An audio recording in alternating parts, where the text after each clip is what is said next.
రాకేష్ రెడ్డి గారు. ధన్యవాదాలు అధ్యక్ష. గురుకులాలు ప్రభుత్వ పాఠశాలలో మౌలిక సదుపాయాల మీద స్వల్ప వ్యవధి చర్చకు అవకాశం ఇచ్చినందుకు ముఖ్యంగా అధ్యక్ష, ఇది చాలా ఇంపార్టెంట్ ఇష్యూ అధ్యక్ష. తెలంగాణ సమాజానికి, భవిష్యత్తు భారత పౌరులకు. నేను ఎమ్మెల్యే అయిన నుంచి అధ్యక్ష ఈ స్కూల్స్, హాస్టల్స్ ఇవిట్లే తిరుగుతున్నాను అధ్యక్ష సంవత్సరం నుంచి. కానీ ఇప్పుడు అధికార పార్టీ, ప్రతిపక్ష పార్టీ చూసిన తర్వాత, మాట్లాడిన తర్వాత నాకు ఇక్కడ ఏమనిపిస్తుంది అధ్యక్ష, సమస్యలేమో లేవనిపిస్తున్నది. వీళ్ళు చెప్పిన తర్వాత, వాళ్ళు చెప్పిన తర్వాత ఆ స్కూల్స్లన్నీ నా కళలలో ఇంకోరకు కనబడుతున్నాయి అధ్యక్ష. ఒక్క నిమిషం ఆగండి. నా 193 స్కూల్ అధ్యక్ష, నా నియోజకవర్గంలో 125 స్కూళ్ళల్లో బాత్రూమ్స్ లేవు అధ్యక్ష. ఎక్కడ కూడా కాంపౌండ్ హాల్స్ లేవు, ఫర్నిచర్ లేదు, కలర్స్ లేవు, అంటే రకరకాలు చెప్తున్నారు దీంట్లో రాసి. ఎలక్ట్రిసిటీ, ఒక్క పోల్ ఇవ్వడానికి ట్రాన్స్పోర్ట్ డిపార్ట్మెంట్ దగ్గర ఎటువంటి ఫెసిలిటీస్ లేవు అధ్యక్ష. ఈ చెప్తే గౌరవనీయ మంత్రి గారు కావచ్చు, గౌరవనీయ ఎమ్మెల్యే కావచ్చు, ఇప్పుడున్న ఇంతకుముందున్న అధికార పార్టీ, ఇప్పుడు ప్రతిపక్ష పార్టీలో సభ్యులు కావచ్చు, దీన్ని బట్టి అర్థమవుతుంది అధ్యక్ష. 10,000 మంది స్టూడెంట్స్ని, 10,000 మంది టీచర్స్ని రిక్రూట్ చేస్తే 2 లక్షల మంది స్టూడెంట్స్ తగ్గిపోయారు. ఎక్కడన్నా ఉపాధ్యాయులను రిక్రూట్ చేస్తే విద్యార్థులు తగ్గిపోవడం ఇది ఫస్ట్ తెలంగాణలోనే అధ్యక్ష. నా ఆర్మూర్లో గత సంవత్సరం 23,000, సుమారు 24,000 మంది ఉండే అధ్యక్ష. ఈ సంవత్సరం 3,500 మంది తగ్గిపోయారు అధ్యక్ష.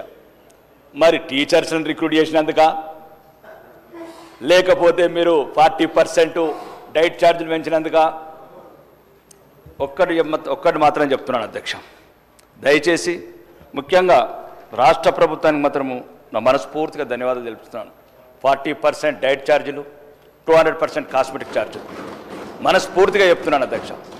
నేను కూడా మొన్న అన్నం తిన్నాను పెరికిట్లో, చాలా బాగా అనిపించింది అధ్యక్ష. రాజకీయాలకు అతీతంగా మాట్లాడుతున్నాను, కానీ ఇంకా ఎక్కడి సమస్యలు అక్కడనే ఉన్నాయి. అంటే సుమారు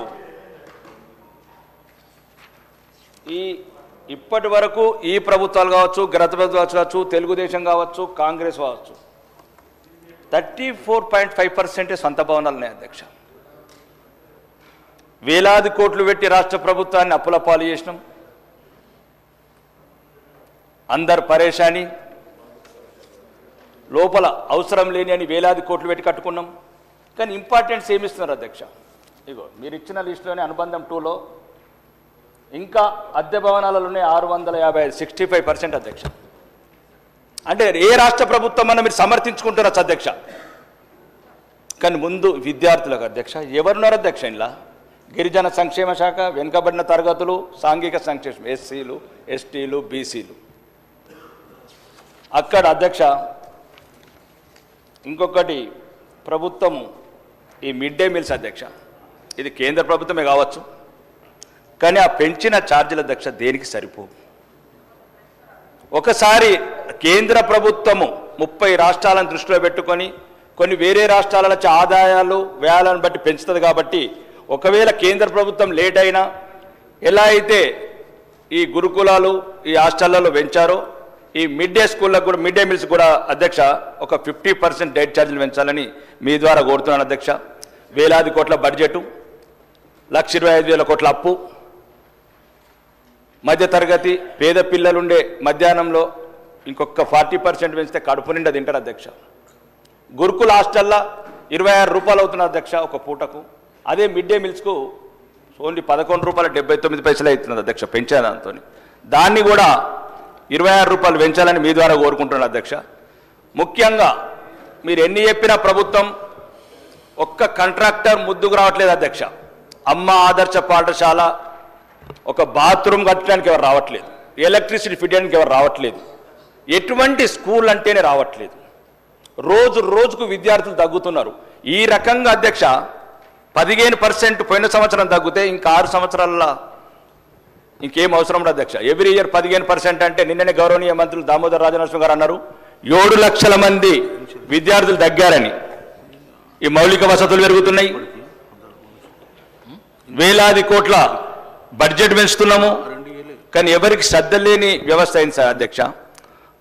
దీనికి సంబంధించి ప్రత్యేకంగా గౌరవనీయ రాష్ట్ర ప్రభుత్వ పెద్దలకు మరియు ముఖ్యంగా గౌరవనీయ ముఖ్యమంత్రి గారికి, పేదలు మధ్యతరగతులు ఉండే ఈ స్కూళ్ళ అధ్యక్ష, ఏలైతే మన పిల్లలు అంటే మన పిల్లలంతా చదివించలేమనుకుంటాను, కంపౌండర్స్ కావచ్చు, కలర్స్ కావచ్చు.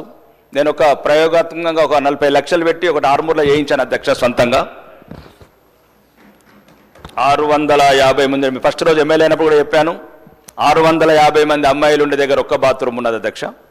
సింపుల్, అంటే ఎటువంటి 125 స్కూళ్ళ అధ్యక్ష, అంటే తెలంగాణ వ్యాప్తంగా కూడా ఇంతే ఉంది. ఇక్కడ గొప్పలు చెప్పుకోవడానికి ఆ ప్రభుత్వము గత ప్రభుత్వం అధ్యక్ష.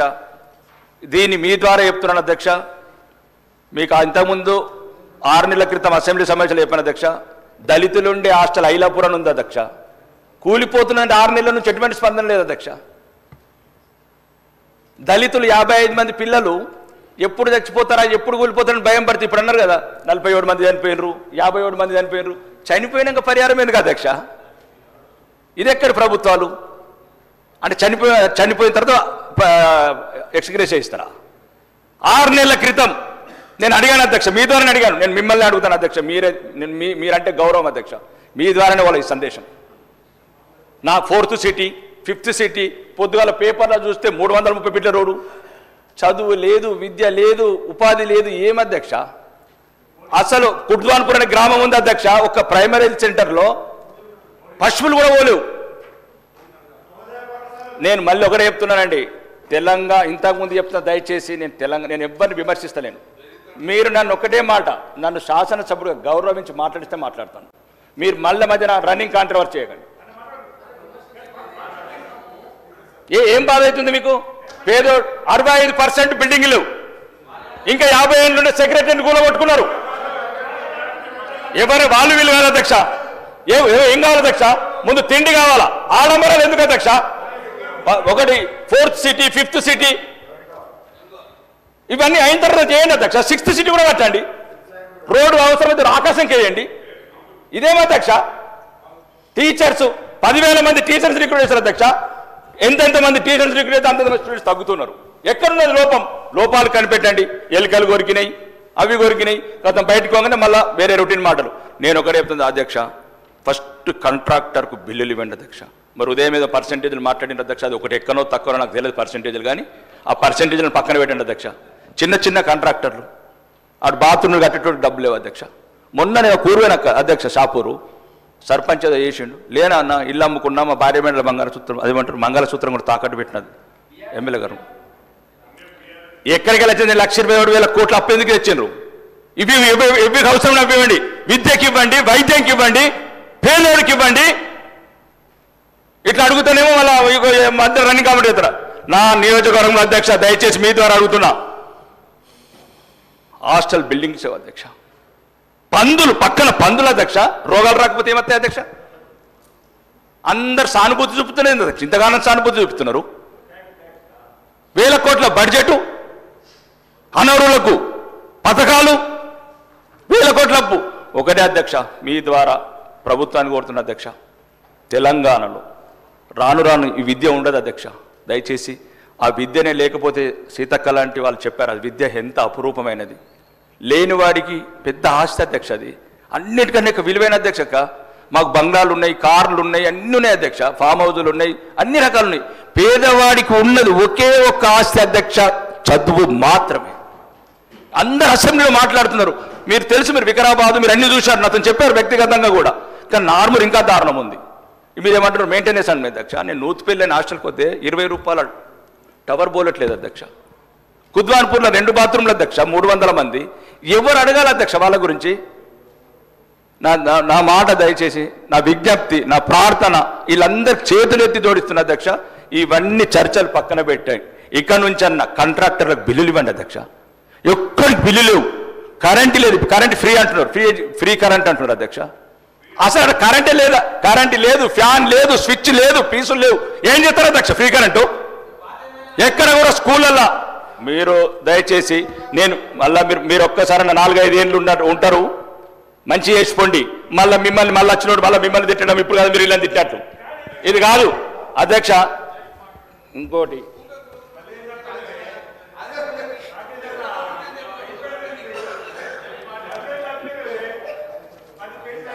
ఒక్క నిమిషం అధ్యక్ష. సీనన్న ఒక్క నిమిషం ఆగే 2 నిమిషాలు. పేదలంటే ఇంతగానం ఎందుకు మీకు? ఫోర్త్ సీట్ కొనరి, 4th సీట్ కనబడని 5th సీట్ పో. ఇవాళ పేపర్ ఇచ్చినారు 300 రూపాయలు పెట్టారు రోడ్డు పో, దాంట్లో ఏ కారు తీసుకపోతావు అధ్యక్ష. సారీ మంత్రి గారు నన్ను సీనా సార్ ఒక్క నిమిషం సార్. సార్ ఆవేదన ఉంది, గౌరవ సభ్యుల ఆవేదన వింటా ఉన్నాం అధ్యక్ష. గౌరవ సభ్యులను కోరుతా ఉన్నా, దయచేసి గౌరవ సభ్యుడి ఆవేదన వింటా ఉన్నాం అధ్యక్ష. ఎక్కడెక్కడైతే ఏ హాస్టల్ బిల్డింగ్కు సంబంధించిన విషయాలు ఉన్నాయో అక్కడ టాయిలెట్స్కి సంబంధించిన అంశాలు, వారి ప్రాంతానికి సంబంధించి 125 స్కూళ్ళకు సంబంధించి తప్పకుండా నోట్ చేసుకోవడానికి మాకు ఓపిక ఉంది. మీరు ఇచ్చే రిప్రజెంటేషన్ తీసుకోవడానికి ఓపిక ఉంది. ఒకటి తర్వాత అక్కడ తప్పకుండా సవరణ చేస్తాం, బిల్డింగ్స్ ఏర్పాటు చేసే ప్రయత్నం చేస్తాం, టాయిలెట్ గట్టే ఏర్పాటు చేస్తాం ఎక్కడ లేకుండా. అవన్నీ కూడా సద్విమర్శలుగా తీసుకొని రాబోయే కాలంలో బంగారు భవిష్యత్తును కల్పించడానికి మా ప్రయత్నం చేస్తాం అధ్యక్ష. కొద్దిగా ఆవేశంతో మీకున్న ఆవేశం మీ ప్రజలకు సంబంధించి ఈ ఆవేశం రూపంలో చూపెడతా ఉన్నారు. అది డెఫినెట్లీ వి అప్రిషియేట్. మీకు మీ ప్రజలు మిమ్మల్ని ఎన్నుకున్నారు కనుక మీరు చెప్తా ఉన్నారు, మేము వినటానికి ఉన్నాం. తప్పకుండా మాకు ఈరోజు విద్య అనేది ఎంత ముఖ్యమైనది అంశాన్ని మీరే చూస్తారు. తప్పకుండా మేము 4 సంవత్సరాలు 5 సంవత్సరాల గురించి ఆలోచన చేస్తలేం. చాలా దీర్ఘకాలపు ఆలోచన ప్రక్రియ భాగంలోనే ఈ రాష్ట్ర ప్రజలకు మేలు చేసే ఒక యోచనలతో పోతా ఉన్నాం. కొద్దిగా మెల్లగా చాలా సున్నితంగా చెప్పండి. అందుకో బెదిరియకుండా మా సభ్యులందరూ పాపం అమాయకులు అందరూ మా వాళ్ళు బీజేపీలో లాగా మా వాళ్ళు గారు, దయచేసి మా వాళ్ళు అందరూ అమాయకులు అందరినీ బెదిరిస్తే ఎట్లా సార్? వీళ్ళు రన్నింగ్ కామెంటరీ చేస్తే నేను ఒక అధ్యక్ష. రెండోది ఇంకోసారి కూడా ప్రభుత్వానికి నేను చెప్తాను అధ్యక్ష, ఇంటిగ్రేటెడ్ ఇంటర్నేషనల్ ఏదైతే స్కూల్ ఉందో ప్రతిపక్ష ఎమ్మెల్యేలకు నా ఒక్కడికే ఇచ్చారు అధ్యక్ష. ధన్యవాదాలు మీ ద్వారా మొత్తం కాంగ్రెస్ ప్రభుత్వానికి. అయితే అధ్యక్ష ఒక్క నిమిషం, అక్కడ 5,000 మంది 4 పచ్చటి కొండల మధ్యన 365 రోజులు వాటరు 5 నిమిషాలకు ఒక్క బస్సు ఉండే ప్లేస్లో సెలక్షన్ చేసి కలెక్టర్ ద్వారా మీ ప్రభుత్వానికి పంపించాం అధ్యక్ష. ఇప్పుడు మళ్ళీ రాజకీయాలు మొదలైన అధ్యక్ష. 5,000 మంది పేద పిల్లలు ఆ స్కూల్లో ఉంటే 10,000 మంది తల్లిదండ్రులు వస్తారు అధ్యక్ష. శనివారం ఆదివారం అక్కడ ట్రాన్స్పోర్ట్ ఉండాలి, పిల్లలకు సేఫ్ డ్రింకింగ్ వాటర్ ఉండాలి, క్లీన్ ఎన్విరాన్మెంట్ ఉండాలంటే అక్కడ ఉన్న ఒక కాంగ్రెస్ ఇన్ఛార్జ్ అనే పదాలు పెట్టుకున్నారు. ఎక్కడ ఎటువంటి సౌకర్యాలు లేని దగ్గర వాళ్ళు రియల్ ఎస్టేట్ వ్యాపారాలు చేసుకోవడానికి ప్రయత్నం చేస్తున్నారు అధ్యక్ష. మీ ద్వారా కోరుతున్నాను అధ్యక్ష. అండ్ ఉండేది పేద పిల్లలు, పక్కనే నిజాం సాగర్ కెనాల్ 365 రోజులు సేఫ్ డ్రింకింగ్ వాటర్, పక్కనే 4 హిల్స్ 5 ఊర్ల మధ్యన 140 ఎకరాలు ఉంది అధ్యక్ష. అదే ప్రభుత్వానికి రికమెండ్ చేశారు. గౌరవనీయ ముఖ్యమంత్రి గారికి మీ ద్వారా చెప్తున్న అధ్యక్ష, అక్కడనే అన్ని సౌకర్యాలు చేయండి. ఇక రెండోది అధ్యక్ష, విద్య ఇంపార్టెంట్ అందరు చెప్పారు అధ్యక్ష. నేను ఎమ్మెల్యే నుంచి 10 లెటర్లు ఇచ్చాను అధ్యక్ష ముఖ్యమంత్రి గారికి, గౌరవనీయ విద్యుత్ శాఖ మంత్రి గారికి. 50 విలేజ్లకు ఒక డిగ్రీ కాలేజ్ లేదు అధ్యక్ష. ఆ రోజు కూడా చెప్పాను ముఖ్యమంత్రి గారికి, మీ ద్వారా చెప్పాను. మరి ఎటు పోవాలి అధ్యక్ష? ఒక మండలంలో జూనియర్ కాలేజ్ లేదు అధ్యక్ష. 4 మండలాల్లో జూనియర్ కాలేజీలని అడిగాను, పెట్టండి అధ్యక్ష. 10వ తరగతి జరుగుతుంది, పేదోళ్ళు ఎక్కడ పోవాలి అధ్యక్ష? చైతన్య నారాయణలు కొందరికే సొంతం అధ్యక్ష, అందరికి కాదు. ఇప్పుడు అక్కడ దొంకేశ్వర్ అనే మండలం ఉంది అధ్యక్ష. జూనియర్ కాలేజ్ అడిగాను అధ్యక్ష. 10 ఏళ్ళు బంగారు తెలంగాణ పోయింది, ఇప్పుడు ఇది వజ్రాల తెలంగాణ వచ్చింది. జూనియర్ కాలేజ్ మాత్రం రావట్లేదు. నందిపేటలో ఒక డిగ్రీ కాలేజ్ అధ్యక్ష, 50 ఊర్లకు సెంటర్ అధ్యక్ష. మాది చదువు ఇవ్వండి అధ్యక్ష, పేదవాళ్ళకి ఇవ్వండి అధ్యక్ష. ప్రభుత్వానికి 10 లెటర్లు ఇచ్చాను అధ్యక్ష, అది మాత్రం మాట్లాడరు.